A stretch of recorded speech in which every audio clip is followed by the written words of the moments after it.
अस्सलाम वालेकुम दोस्तों, क्या हाल चाल है। एफसी स्कूल की तरफ से आपके लिए आज के सेंटेंस के साथ मैं जुड़ा हूँ। आज के सेंटेंस में हम एरर्स को फाइंड आउट करना सीखेंगे। अक्सर पेपर्स में इस तरह से सेंटेंस फ्रेम किए जाते हैं एमसीक्यूज़ में, और आपको फाइंड आउट करना होता है कि सेंटेंस के किस हिस्से में गलती है। इस तरह से आपको सेंटेंस के कुछ पार्ट्स बनाकर दे दिए जाएंगे, जिस तरह से यहाँ पे मैंने बना रखे हैं 4 पार्ट, और इन 4 पार्ट्स में से किसी एक पार्ट में या एक से ज़्यादा पार्ट्स में गलती होती है और बाज़ दफ़ा नो एरर होती है। तो आपको ऐसी सूरत में नंबर 4 को फॉलो करना होता है, टिक करना होता है। यानी जिस पार्ट में आपको एरर मिलेगी आपका आंसर वो वाला पार्ट होगा। अगर आपको पार्ट 1 में एरर मिलती है तो आप पार्ट 1 यानी इसके ऊपर टिक करेंगे। आपको 3 में मिलती है तो आप 3 के ऊपर टिक करेंगे, और अगर आपको कोई एरर लगता है कि नहीं है सेंटेंस में तो आप नो एरर पर टिक करते हैं। तो ये चीज़ हम आज सीखेंगे। सेंटेंस देखते हैं, हमारे पास लिखा है जी आप वेरियस कॉन्सिक्वेंसेज ऑफ। ठीक है, यहाँ ऑफ पे आके आपका सेंटेंस का जो पहला पार्ट है वो ख़त्म हो जाता है। अब यहाँ पे जो गलती है वो आर्टिकल्स को लेके आपने पढ़ रखा होगा कि हमारे पास जो आर्टिकल होते हैं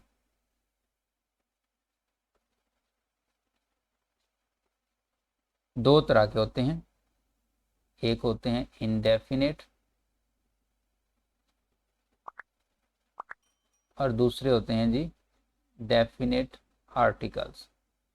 अब जो इनडेफिनेट आर्टिकल होते हैं उन्हें हम कहते हैं ए और एन, यानी ए और एन को हम इनडेफिनेट आर्टिकल कंसिडर करते हैं और दी को हम डेफिनेट आर्टिकल काउंट करते हैं। पार्ट 1 में जो एरर है वो आर्टिकल्स के रिलेटेड है। यहाँ पे जो मैं आपके साथ कंसेप्ट डिस्कस करने वाला हूँ आपने पहले कहीं किसी बुक में नहीं पढ़ा होगा।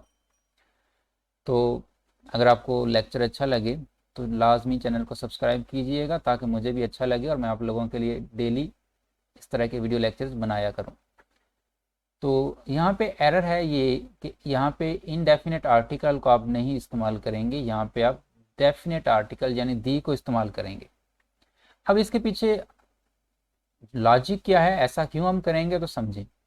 जब आपका सेंटेंस स्टार्ट हो और आपको वहाँ पे प्लूरल नाउन मिल जाए, ठीक है, जब कभी भी प्लूरल नाउन के बाद आगे आपको फौरन बाद की मैं बात कर रहा हूँ, याद रखिएगा, प्रेपोजिशन मिले, तो ऐसी सूरत में उस नाउन से पहले आपको हमेशा डेफिनेट आर्टिकल को ही इस्तेमाल करना होता है। ठीक है, तो यहाँ पे आप क्या यूज़ करेंगे, द यूज़ करेंगे। The various consequences of. अब यहाँ पे देखेंगे ये कॉन्सिक्वेंसेज, ये यहाँ पे क्या है, एक प्लूरल नाउन है और इसके बाद आपको पता है यहाँ पे एक ऑफ दे रखा है जो कि क्या होती है, प्रेपोजिशन होती है। सबको पता है कि ऑफ प्रेपोजिशन होती है। इसलिए चूंकि हमें यहाँ पे प्लूरल नाउन के बाद प्रेपोजिशन मिल गई तो आपको यहाँ पे इनडेफिनेट आर्टिकल को रिमूव करके द यूज़ करना है, डेफिनेट आर्टिकल को यूज़ करना है। पार्ट 1 इस तरह से करेक्ट होगा, द वेरियस कॉन्सिक्वेंसेज ऑफ। तो इसका मतलब पार्ट 1 में एरर हो गई। आगे पढ़ते हैं, the decision taken through the. अब यहाँ पे देखें, the decision taken through the. The decision आपका नाउन है, टेकन आपका प्रेजेंट पार्टिसिपल है, उसके बाद थ्रू लगा रखा है। अब यहाँ पे थ्रू नहीं आएगा, आपका यहाँ पे थ्रू गलत होता है, यहाँ पे आपको बाय को इस्तेमाल करना होता है। अब कहाँ पे आपको बाय इस्तेमाल करना है और किस जगह पे आपको थ्रू का इस्तेमाल करना है, इस चीज़ को डिटेल के साथ मैं आपके लिए एक वीडियो में डिस्कस कर चुका हूँ। अगर आपने वो वीडियो नहीं देखी तो आप वो वीडियो देख लीजिएगा। आप एफसी स्कूल में सर्च करके इसको देख सकते हैं, या मैं डिस्क्रिप्शन लिंक में नीचे इसका लिंक दे दूंगा। इसके अलावा मैं ऊपर कार्ड भी लगा दूंगा, कार्ड के ऊपर भी क्लिक करके आप इस वीडियो को देख लीजिएगा ताकि आपको सारे कंसेप्ट क्लियर हो जाएं, क्योंकि मोस्टली स्टूडेंट्स में बाय और थ्रू को लेकर काफ़ी ज़्यादा कन्फ्यूजन रहती है। तो यहाँ पे आप बाय को इस्तेमाल करेंगे, थ्रू रिमूव करेंगे। तो पार्ट 2 में भी गलती है, ठीक है। पार्ट 1 में आर्टिकल की गलती थी, ठीक है, पार्ट 2 में हमारे पास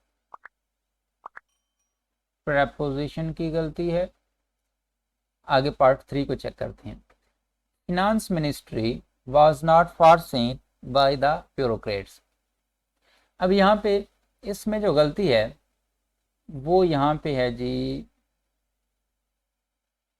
हेल्पिंग वर्ब में। यहाँ पे हेल्पिंग वर्ब नहीं, वाज यहाँ पे मेन वर्ब के तौर पर यूज किया गया है। हेल्पिंग वर्ब तब होता जब हम वाज के बाद वर्ब की थर्ड फॉर्म या फिर वाज के बाद वर्ब की फर्स्ट फॉर्म के साथ आईएनजी का इजाफा करते एक्टिव वॉइस में, तो आपका ये हेल्पिंग वर्ब होता। और वर्ब की थर्ड फॉर्म आप यूज करते तो वहाँ पे वाज आपका हेल्पिंग वर्ब होता। ठीक है, लेकिन यहाँ पे चूंकि इसके बाद कोई फॉर्म इस्तेमाल नहीं की गई, या की गई है, जी हाँ की गई है, यहाँ पे ये मेन वर्ब नहीं, माफ़ कीजिएगा, यहाँ पे ये हेल्पिंग वर्ब ही है, क्योंकि आगे हमने नेगेटिव सेंटेंस है ना, तो आगे हमने इधर फोरसीन लगा रखा है जो कि वर्ब की थर्ड फॉर्म है। इसका मतलब फिक्र आपका पैसिव वॉइस में है। ओके, चलें, finance ministry was not foreseen by the bureaucrats. अब यहाँ पे जो गलती है वो ये है कि यहाँ पे हेल्पिंग वर्ब गलत दे रखा है। यहाँ पे वाज नहीं आना चाहिए था, यहाँ पे वर आना चाहिए था। अब आप कहोगे कि ये कैसे, पीछे लिखा हुआ है फिनांस मिनिस्ट्री सिंगुलर सब्जेक्ट है तो उसके साथ वाज आना चाहिए। आप बिल्कुल सही कह रहे हैं, हम सिंगुलर सब्जेक्ट के साथ सिंगल सब्जेक्ट के साथ हमेशा हम क्या करते हैं, सिंगल वर्ब को ही इस्तेमाल किया करते हैं। आपने सही कहा, लेकिन यहाँ पे जो हमारा सब्जेक्ट है बच्चे वो आपका फिनांस मिनिस्ट्री नहीं है। अब सब्जेक्ट यहाँ पे फिर फिनांस मिनिस्ट्री नहीं है तो फिर और सब्जेक्ट हमारा यहाँ पे क्या है, तो आप एक ट्रिक समझ लें कि जब कभी ऐसा हो नाउन प्रेपोजिशन इस तरह से आपको स्ट्रक्चर मिले और आगे चल के आपको क्या करना हो, हेल्पिंग वर्ब या वर्ब का इस्तेमाल करना है, तो आपने इस सब्जेक्ट के अकॉर्डिंग हेल्पिंग वर्ब या वर्ब को इस्तेमाल नहीं करना होता। सॉरी, यहाँ पे ये तो प्रेपोजिशन था, आपको फिर हेल्पिंग वर्ब या वर्ब का इस्तेमाल इस नाउन के अकॉर्डिंग नहीं करना होता। बल्कि आप देखते हैं कि ये सेंटेंस शुरू कहाँ से हुआ था और सबसे पहली जो प्रेपोजिशन आई थी वो कहाँ थी। तो सेंटेंस शुरू हुआ है आ वेरियस से, आ तो चेंज हो गया था द वेरियस से। तो मैं देखूंगा, यहाँ से पढ़ना शुरू करूंगा, ठीक है, और मैं आगे को पढ़ता जाऊंगा कि पहली प्रेपोजिशन कहाँ पे मिलेगी मुझे। तो पहली प्रेपोजिशन ये रही, ये यहाँ पे पहली प्रेपोजिशन है। इसका मतलब आपका जो सब्जेक्ट है वो इस प्रेपोजिशन से जो पहले वर्ड होगा, जो पहले नाउन इस प्रेपोजिशन से, पहली प्रेपोजिशन से जो लफ्ज़ जो सब्जेक्ट पहले आता है वो आपका सब्जेक्ट कंसिडर किया जाता है। तो इस प्रेपोजिशन से पहले जो आपका सब्जेक्ट था वो कॉन्सिक्वेंसेस था।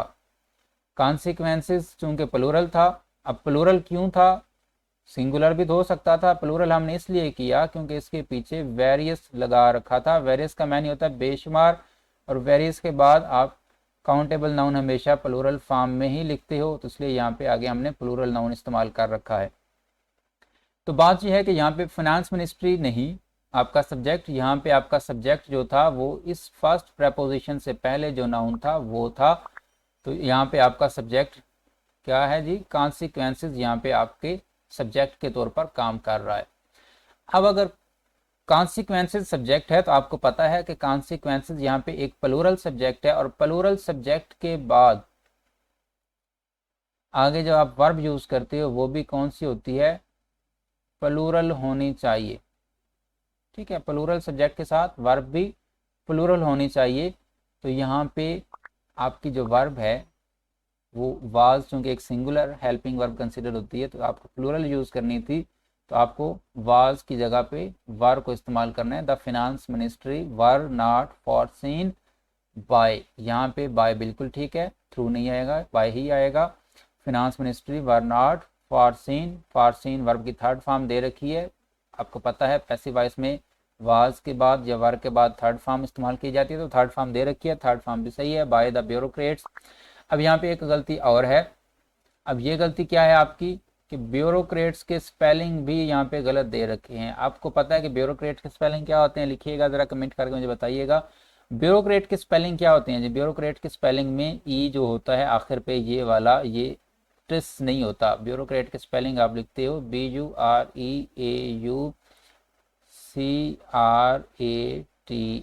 ब्यूरोक्रेट्स के स्पेलिंग याद कर लीजिएगा, अक्सर बच्चे ये गलत करके बैठे होते हैं। अब पेपर में भी स्पेलिंग एरर्स में मरूजी के तौर पर, MCQs के तौर पर ये पूछ लिया जाता है। ठीक है, तो चूज़ द करेक्ट स्पेलिंग की तरह से एक मरूजी फ्रेम कर दी जाती है जिसमें स्पेलिंग एरर दी हुई होती है। वहाँ पे आपको स्पेलिंग के 4 ऑप्शंस दिए होते हैं, उनमें से एक सही होता है, बाकी गलत होते हैं। तो ब्यूरोक्रेट्स एक अहम वर्ड है जो कि इस तरह की मरूजी में फ्रेम किया जा सकता है, इसलिए याद रखिएगा कि ब्यूरोक्रेट्स की स्पेलिंग BUREAUCRATS ब्यूरोक्रेट्स होती हैं। तो आपके सेंटेंस 3 में भी एरर थी, और 3 में जो हमने एरर पढ़ी है वो है हेल्पिंग वर्ब की, और इसके अलावा स्पेलिंग एरर भी हमें यहाँ पे मिल गई। तो मैं उम्मीद करता हूँ कि आज के इस लेक्चर में आपको बहुत कुछ सीखने को मिला होगा। आपको वीडियो लेक्चर अगर अच्छा लगा, पसंद आया, तो लाजमी चैनल को सब्सक्राइब करके जाएं ताकि मुझे भी अच्छा लगे। अपना ख्याल रखिएगा। अल्लाह हाफिज़।